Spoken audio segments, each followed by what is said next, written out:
this is the Kia Soul EV 2015-2019, and if you need to find the jack points in this vehicle, they are located here. So between these two cavities you need to install the jack, and you may also jack up this car, and right near your jack you may install the jack stand.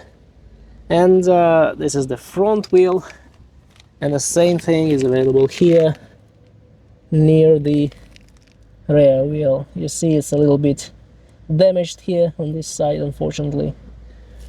But the thing is that in these vehicles you don't have center jacking points and no other points, because this is the EV, and in the bottom of the car it has the high voltage battery, and if you start jacking up this car in inappropriate place, you may get a lot of problems, a lot of expensive problems.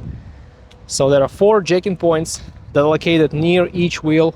They are reinforced steel points, and this is the only way to jack up this car without damaging anything.